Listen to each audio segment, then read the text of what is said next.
For over 500 years, no army could defeat it. No enemy could conquer it. The Roman Empire ruled from the deserts of Africa to the forests of Britain. Its legions were the most feared fighting force on earth. Its capital was called the Eternal City.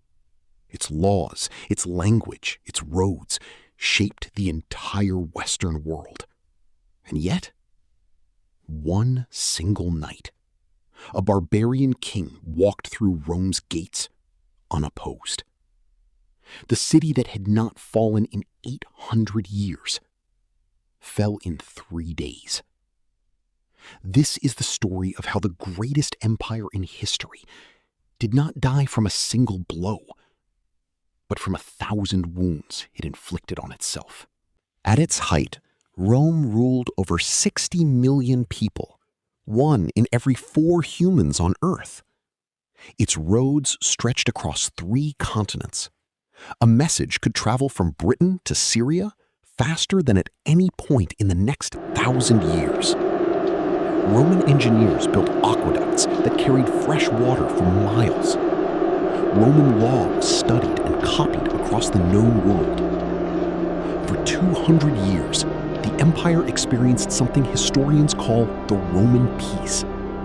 Wars were fought far from home. Trade flourished. Cities grew wealthy. To the average Roman citizen, the empire felt eternal, unshakable. The Colosseum alone could hold 50,000 spectators at once. Aqueducts carried clean water into the city every single day. The empire maintained a standing army of over 400,000 soldiers. Merchants traveled safely from Spain to Egypt under the protection of Roman law. Historians would later call this era the Pax Romana, the Roman peace. But beneath the marble and the gold, cracks were already forming.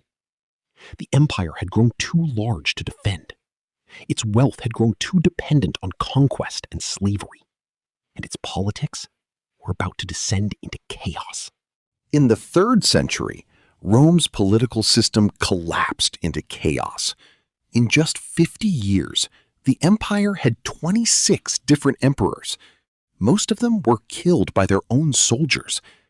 A general would seize power, rule for a few months or years, then be assassinated by the next ambitious commander.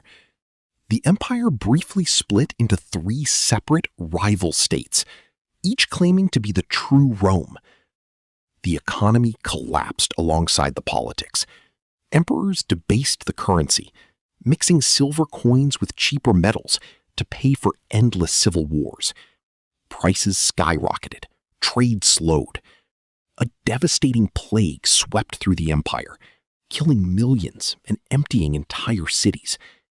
Meanwhile, the borders that once seemed unbreakable were left dangerously undefended. Far to the east, a terrifying new force was on the move. The Huns, fierce horse warriors from Central Asia, swept westward, conquering everything in their path. Entire nations fled before them. Rumor said the Huns were unlike anything Europe had ever faced. Some terrified refugees claimed they were not fully human at all. Whole tribes abandoned their homelands rather than face them in battle. Among those fleeing were the Goths, a Germanic people who had lived peacefully near Rome's borders for generations. Desperate, the Goths asked Roman officials for permission to cross the frontier, to find safety inside the empire itself. Rome agreed, but corrupt Roman officials treated the refugees cruelly, overcharging them for food, selling some into slavery. The Goths had trusted Rome for protection. Instead, they found betrayal. Their patience broke. The Goths rose up in rebellion against the very empire that promised to protect them. In the year 378, the 2 armies met near the city of Adrianople. The Roman army was crushed. Among the Goths who rose after Adrianople was a brilliant young commander named Alaric. Alaric had served in the Roman army himself. He respected Rome. He wanted to be part of it. Time and again, he asked Roman leaders for land where his people could settle in peace. He asked for a formal position within the Roman military command. He asked only for recognition, for a fair place within the empire he respected. Time and again, Rome broke its promises and betrayed him. Finally, Alaric decided that words were no longer enough. He marched his army toward the city of Rome itself. Twice, he surrounded the city and demanded tribute. Twice, Rome paid him off and sent him away. But the third time was different.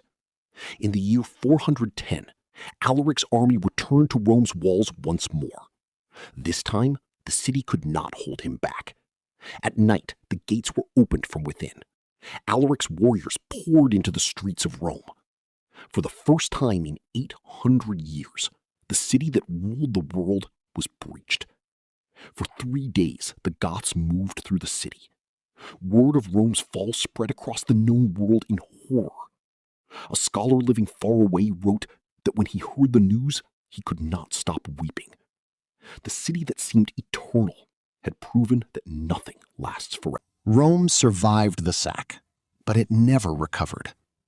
45 years later, another invading force, the Vandals, reached the city. They too plundered its treasures. Around the same time, a warlord named Attila led the Huns across Europe. He became known as a scourge that entire nations feared. Cities paid him fortunes simply to be left alone. Meanwhile, inside Rome itself, the emperors grew weaker and weaker.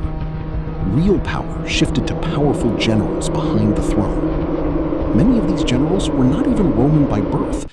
They were the descendants of the same peoples Rome had once called barbarians. Even the Roman Senate held little real influence anymore. Provinces that once sent grain and gold to Rome were now ruled by independent kings who paid Rome no tribute at all. The legions that once conquered the known world had become a patchwork of hired swords with no true loyalty to Rome itself. The Western Empire shrank, losing territory in Africa, Spain, and Gaul. The treasury ran empty. The army became almost entirely foreign mercenaries, with little loyalty to Rome itself.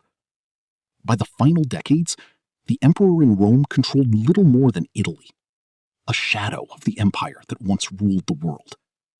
The end was no longer a question of if, only when. In the year 476, the last Western Roman emperor was a teenager, placed on the throne by his own father. His name was Romulus Augustulus. He held a title with no real power behind it. A Germanic general named Odoacer decided Rome no longer needed an emperor at all. He calmly removed the young ruler from the throne. No great battle marked this moment, no dramatic final stand. Just a quiet, almost bureaucratic ending. The crown was set aside. No new emperor was ever named in the West again. After more than 1,000 years, the Roman Empire in the West simply ceased to exist. Not with a final battle, but with a quiet formality. One empire, 500 years of dominance, destroyed not by one enemy, but by centuries of division from within. Subscribe to Shadow of History. Every great empire believes it will last forever. History tells us otherwise. It lasted 1,000 years. It is remembered forever.